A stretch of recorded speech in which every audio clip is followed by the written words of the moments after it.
we have a solution. So, first step, we will turn the water heating off. Emma's going to have a shower and just drain the hot water through. Because the wetback in the back of the fireplace, like inside the fireplace, is the thing that I'm being told is the problem. If none of all the pipes are dry, then yeah, the wetback itself is gone. So, it still smells like dead things, like really badly like dead things in there. I don't know what we're going to do about that. But I do know that these are called crock nuts, which are the things that look like flare nuts under here. And basically the two with the crock nuts on them that have the angles that go through that bit of wall, the other ones we're going to disconnect and then put these that have been made up with a copper plate. I'm not sure if it's brazed or welded, but yeah, attached to one end as some caps. So that's the job. The element is off, and next step will be I'm just going to take this bit of shelving off and see when we've done that. So now I need to be able to turn it off. So the water comes in through this pipe through the floor. Not quite sure what that thing is. I think it must be a prevent backflow sort of thing, like a valve sort of thing. So we'll come downstairs, and underneath the cylinder we should have a way to turn it off so the water stops coming in, and I think it's something to do with this contraption. So that's a bit of offcut that's just floating around, and that's cool, but we have a couple of taps here. So I think if I was to turn that one, even though it's sort of, yeah, no, that ain't moving in a hurry. So we'll turn this one instead. Up here.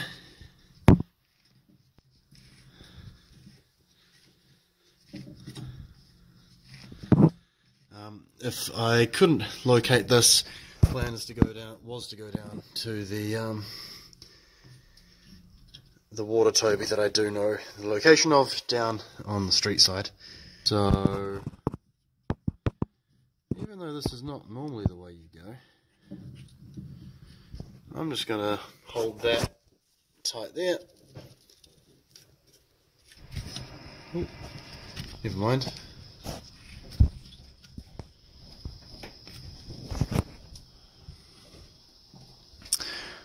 Yeah, that's tight there. So we will try drain the cylinder.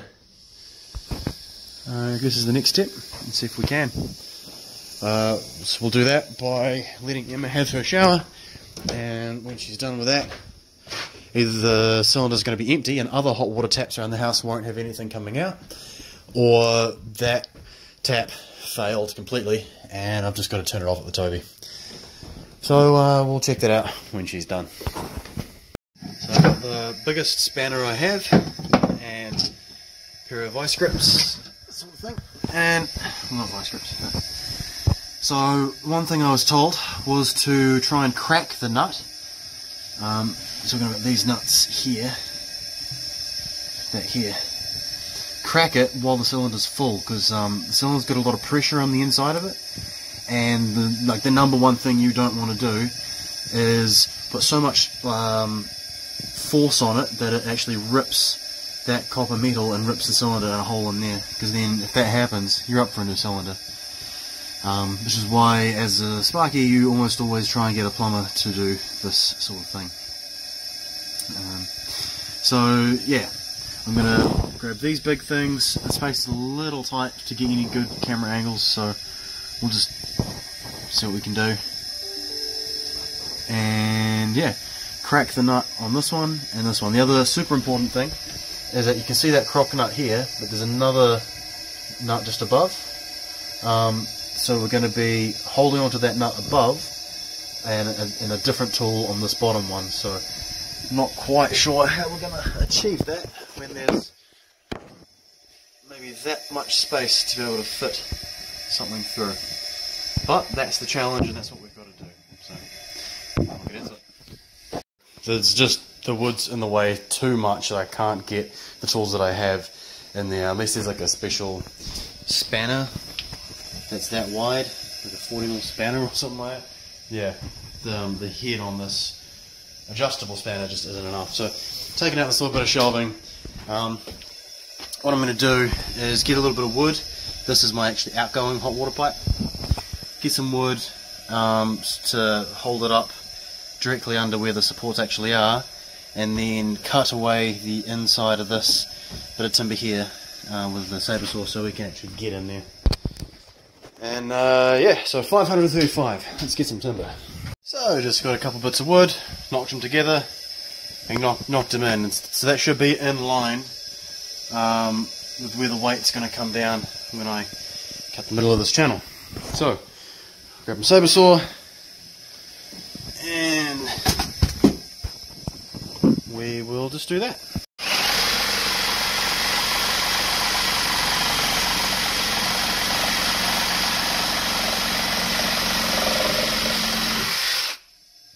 This one, straight through, comes out, didn't fall down, and we can access our bloody pipes and nuts as we need to now. Good. Oh, that's nice, it's got a thermostat. Yeah, righto. That frees this up a little bit too. Nah, I'm not going to cut that anymore. That should be achievable. Yeah, so get a couple tools up in there. Sweet. This one moved. It came down just a little bit, which is great. This one here, though, you can sort of see there's a bit of rust, and it's just not really moving as I'd like it to. Just to help out, I'm just going to spray a little bit of anti-rust, some lubrication. Fantastic product by the name of Inox. Highly recommend it. Highly recommend it. It's great stuff. Get that in there and see if we can just ease that out. Because you look at the condition. This one's a nice brass colour. This one's much more rusty. So that's okay. I'll just grab some of that and be back. So on my way down to get the Inox. Shower had run cold, but the water was still flowing. So there's definitely no guts left in that tap that's below there. So we're going to go to the next best thing. Yeah. If we can get into it. My water Toby. So it's very easy. Do you ever have a plumbing leak in your house? Simply find your little blue lid out by the street and you turn it off. So this should stop all the water to the house, cold and hot, because that's sort of how it works. So you've really only got a cold incoming into your house, and then you have a method in your house of how to heat it up, which is, if that isn't obvious. So this one's relatively new, pretty good condition really. Plastic, not going to rust. I mean, this will, it could be tidied up, but that'll be okay for now. So, how we check that is we'll go back inside, run all the taps, and try and drain the line as much as we can. All the water comes out of the, all the pressure comes out of the system. The pipes, because this here actually is the water that comes in from where we've just turned it off and goes away. So it just takes the pressure out. There'll still be a little bit of water in there, but as long as there's no pressure, the water doesn't move. No, so it won't fill up the cylinder anymore. So, could keep the shower going, or we come to this fresh thing.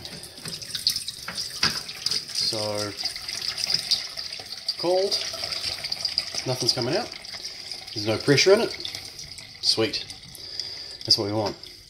Hot, we want to drain the cylinder. So we should be able to turn the shower on now.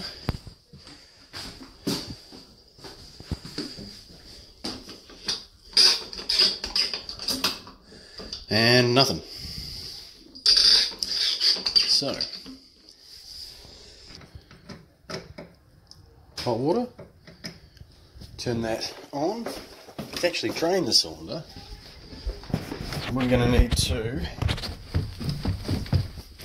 allow it to just sort of flow out. Most cylinders should have a little copper pipe coming off of it somewhere to act as a drain. And I have my money on this side of this incoming being my hot water overflow somehow.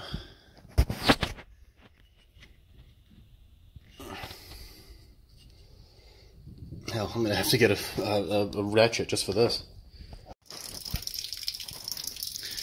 So I've turned this just a little bit with both hands, trying to keep everything in here to be really sort of strong still, because the last thing you want to do is rip anything like this, especially this late on a Friday. It's not what you want to do. So I think there was a shut-off valve just below the cylinder that's lost its bloody tap.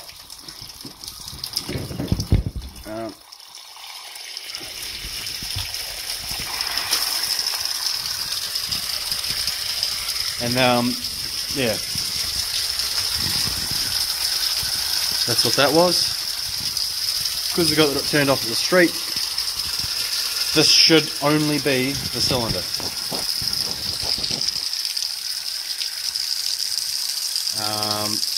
Obviously quite a lot of water in the cylinder, but I guess we'll know soon enough in a couple of minutes if this keeps going. Oh, is that a better idea? Is that on it? That would be too easy. Alright.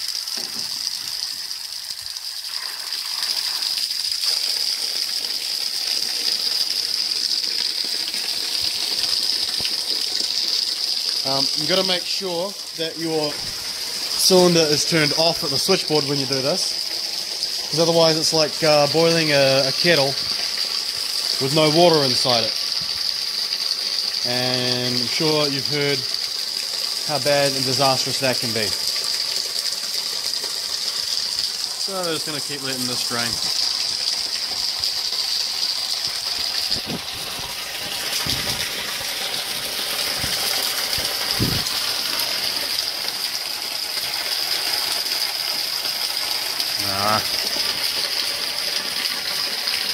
So yeah, so my plumbing goes up to this T, cold water keeps going along to that T, and then it goes over to the kitchen sink and down to the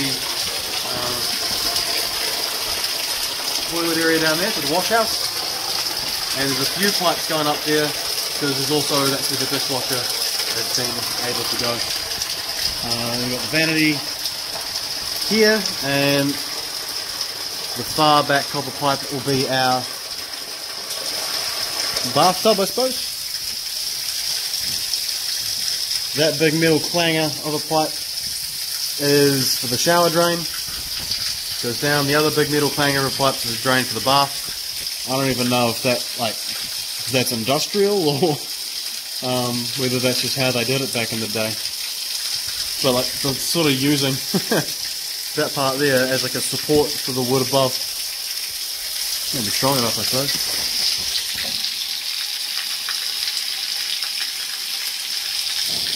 Hey Emma.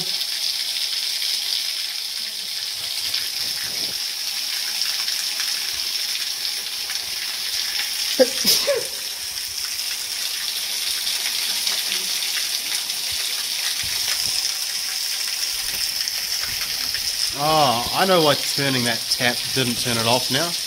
I kept spinning it around expecting it to tighten, but no, that's not how it works at all. You just turn it till it's either halfway off or all the way on. So you can see on that bottom tap, let's just reach down and zoom in, how the handle is in line with the hose now. What that means is that it's allowing the water to flow through. So it's on. If you take that handle and twist it so that it is perpendicular to the line, then it's off. And that's kind of how plumbing works. Yeah. Otherwise, let's take a stab at what these things are. So, pressure regulator, let's say. This thing here. Possibly. Oh yeah, so that's the incoming. This is our This clay is slippery all of a sudden. Wonder why. Yeah, just another on-off, I suppose. Don't have a tempering valve anywhere, which is a little odd, considering it's a it was a wetback. But also, so with the grey pipe comes out and has a couple of elbows and then becomes copper again. This one here. This is our hot water, and it's all completely unlagged. And even streams off down there, no insulation on it. So we'll be losing quite a bit of heat, quite a bit of energy just from that being uncovered. That's still going.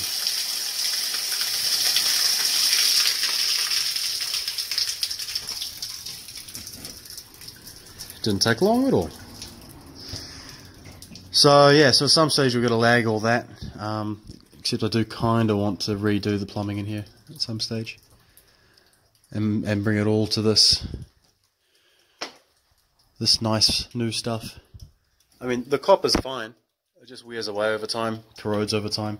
And this stuff is starting to get to that sort of point. Copper's great if you know how to braze it and you know how to use it. Anyway, so that should be the cylinder drained now. We will need this. The old 15-inch spanner. No idea what that means. Maybe it's 15 inches long. I don't know. What do you guys think?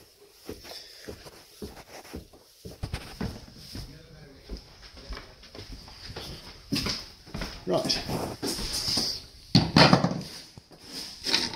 So now we'll pop in here, we'll undo these two crock nuts and catch up with you in a second.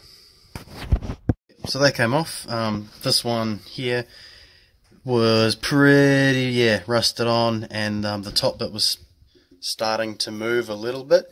So just again, how important it is to hold that steady so it doesn't spin whatsoever if you can help it.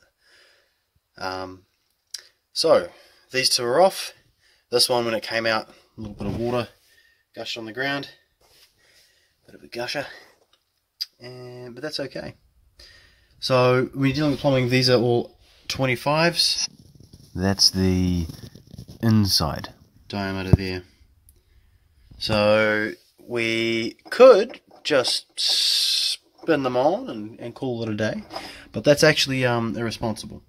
You gotta get some thread tape, and I'll just whisk away and grab some of that and be back in a second and show you how to put it on properly.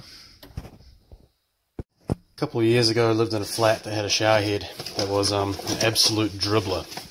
Really shitty shower head. So I bought this thing and figured out how to do it. That was the first attempt. And that was like an extension to come out of the wall because this thing was recessed in, but yeah, it was just crap. So I bought this and figured it out, and then we used this in that flat for pretty much a year, me and my sister. I was living with it at the time, and when it was time to go and leave that flat and move on to another one, we just swapped them back over. So probably chuck that up on Trade Me. because I don't see us using it downstairs. So we could. Just about enough material to do a whole new shower. But anyway, this is thread tape. Just turn these two out the way, and all the water in this bottom one just came out, went down. Most of it went down the hole, but yeah, it's sitting in a puddle right now. I suppose that's just part of the job. This will all dry up. This will dry up. So, where were we? Ah, yes, thread tape. So, thread tape is a really light, sort of a silky material, this one is anyway, and it's a plastic. So the two things to keep in mind about it is that when you wrap this around whatever screw fitting you need to try and make waterproof, you wrap it in such a way, in such a direction, that when you screw on your nut, the action of screwing up and into the thread doesn't unwind and take this off. So if I wound this stuff in an anti-clockwise direction, when I tighten this up, it would actually be pulling the stuff off and making it all loose and bunch up and not actually do a nice seal. So in this case, I'm going to be doing it clockwise around my two little threads here. The other thing to keep in mind is that this is the main water sealant to keep it from getting from flowing through and then flowing out. So I want it to be thicker up near the top of the cylinder, so in a sort of a cone shape, and coming down to a thin point where this will actually start screwing on. That way, the further up I screw, the more material this has to take inside it, and the tighter it will get. It's probably about halfway this roll here, so I'll definitely get both of them done. And just that this camera angle's really not an easy place to do anything. So we'll do that now. So there's the first one, and the other thing is you want it to be as tight as you possibly can, so that you have, you can see the ridges. So pull it tight, keep it on the reel, and as this part here sticks, you use the reel itself to get a good grip, and just keep it all nice and tight. And there's two. So, pretty easy. Just screw these two on, and do the same thing when it comes to tightening them up. Is use two tools, hold the top thing firmly in place while you're tightening this bottom one up, which is going to be a pain in the ass, but is what it is. You also want these to be actually tight, not like mostly tight and then a half turn back to try and make it easier to get off later on. No, these need to be on and on for good. Right, actually I wonder if I could twist these out. It's all good copper to sell. But yeah, the joys of being the actual homeowner and getting to take away whatever's inconveniencing you is a godsend. It's so good. Alright, so here's my finished product. That's on as it was. And this one is on pretty freaking tight too. It's starting to try and move the position of that. Now I'm just, yeah, that's good. That'll hold. Sure of it. So, next thing is to close the valve off, turn the Toby back on, fill the cylinder up again. When the cylinder's full, we can turn the element back on, make sure we've got hot water in about 4 hours or so, 4 or 5 hours. And I guess tomorrow is probably the better time if I go downstairs and make sure that that leak has completely stopped. And if it has, then we know that it's a success. So we're all dried up down there now. There's been no leaks downstairs. It's been a shitty rainy day, which is perfect, because it means that no leaks downstairs. It means it wasn't coming from a gap in the chimney or anything. It was this wetback. just as a bit of a sign off, just wanted to recommend that you don't only follow my advice. I mean, I've been asking people that whose daily job it is to deal with this sort of stuff, and has been for a while. So get yourself some industry professional that knows what they're talking about. Get a second opinion, and don't just take chances. The danger with plumbing, especially, because it's not something I know a lot about, is that you could turn the cylinder into some sort of a high pressure bomb. That could happen if you're trying to do something it's not supposed to do and try and jimmy it up yourself, because you should never underestimate the power of water when it expands. So that's the big danger there. The other big danger with plumbing is if you do something that puts dirty water in some way back into the system, you can affect the whole town, because the entire town is on the same water supply. So that's why plumbing is such a highly regulated industry. Yeah, so that's all good. Stay safe. And for the next video, I suggest that it's going to be dealing with the lights in this hallway, the lights in here, because Emma tried to turn these lights on to go to the bathroom last night and blew a circuit breaker, and blew it pretty hard. So, yep, we've got to redo some wiring. But that's all right. Catch you later.